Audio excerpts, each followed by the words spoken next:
Hi lovelies, my name is Irene and I am going to talk you through how I made this painting today.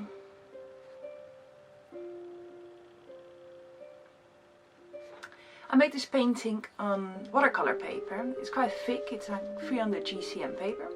And I used gouache paint. It's a painting I prepared for an art class that I'm running here in London. So it's worth having a look at my website if you want to go through a painting or like a similar painting step by step. Have a look on makingsamusings.com where I run my art classes.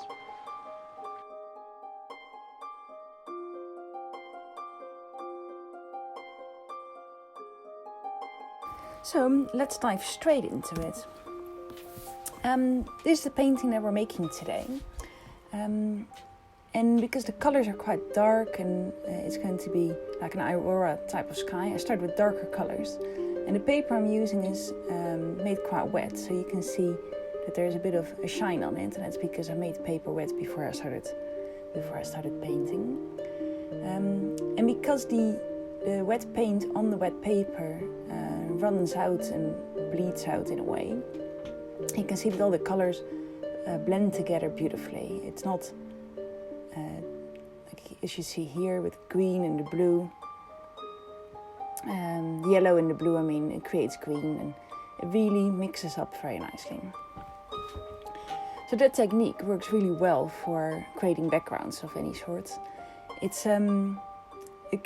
dries up a bit softer and you can either keep it really light as this or when it's dry add extra layers and make it darker. So you can see, because I want the final painting to be quite dark, I'm actually quite generous with the amount of color that I use here, and I go into adding quite thick layers quite quickly. Now, with adding extra water to the paint, I blend it up with the colors that are already there and really mix everything up nicely. And I work quite quick, not as quick as you see in the painting because I've sped it up quite a lot. But I work quite quick, and so the painting and the paper is still wet whilst I add all these extra colors. I don't want it to dry quite yet. Once we add all the final details in the end, I want the paper to be dry. But at the moment, for all these colors and backgrounds, the wet paper works fine. And you can see that every color I add, it sort of blends with the layers underneath, and there's no hard edges to anything I do at the moment. So when we're looking at this, there was something else I wanted to talk about today.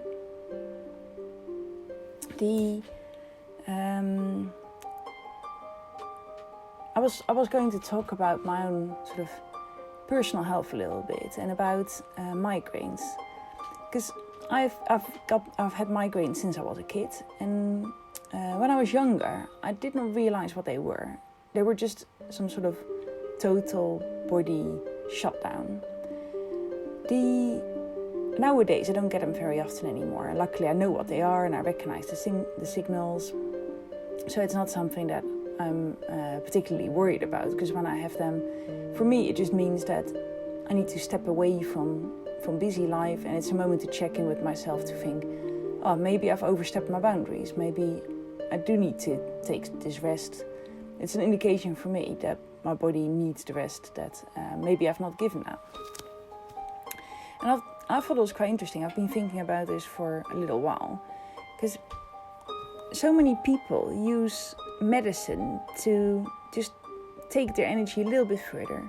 And I'm not talking about people that are chronically ill or, terminally ill or in any way, like there's a lot of medicine that you need, of course. But I'm talking about taking that paracetamol when you're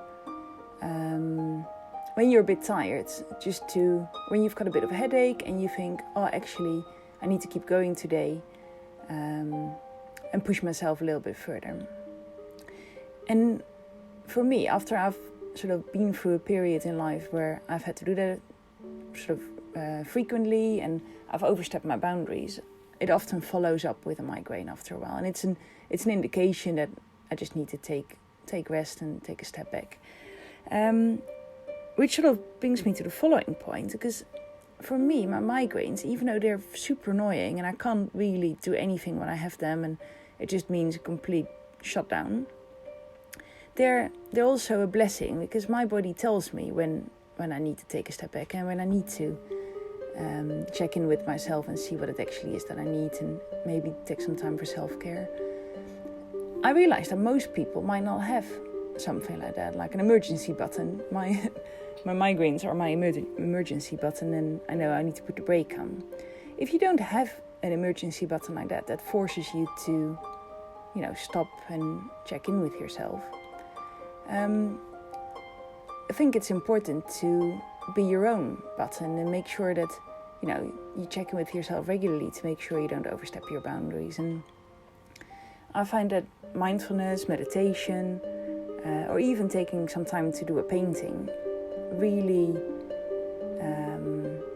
really help with that check-in moment. As you can see, we've moved on the painting for quite a bit now.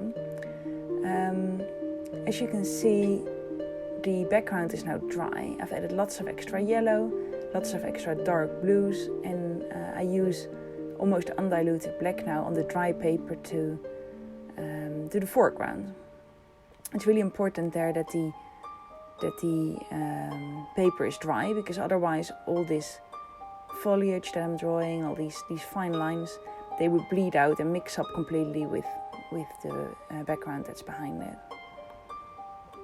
I'm using also a much thinner paintbrush than I was using for the background, because here I want to make sure that there's fine details and the paint is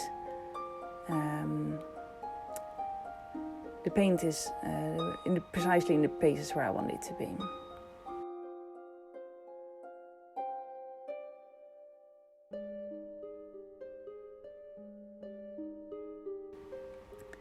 This is one of the most fun parts, adding little stars to the sky. And I think it gives the painting a lot of depth and makes it look really fun. I'm creating some falling stars as well. You can see all these little details really bring a painting to life. If you just look at what we did in the beginning and how the background was formed, you think, oh, this is not going anywhere, and it's too abstract. It doesn't really look like what I'm trying to achieve. But then once you start adding the details, the painting really comes together and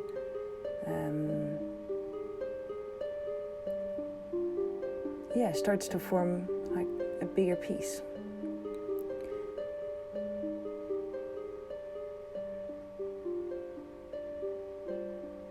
So back talking about migraines and about taking time to check in with yourself.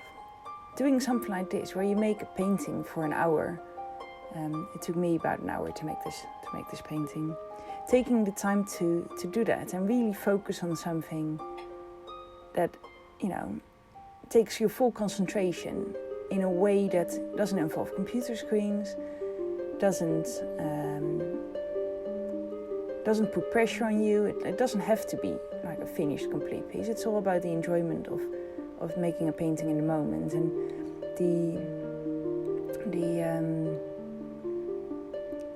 just that concentration, and not worrying about work or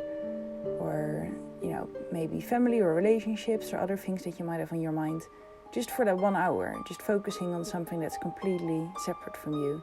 I think it's so important to do that, either by going for a run or by making a painting or doing some meditation. So please let me know in your comments underneath what do you do to check in with yourself? What is your way of preparing yourself for the rest of the week, and how do you keep track of your health and what your body needs and what you need mentally? I'd be really curious to hear some ideas of how you go about this.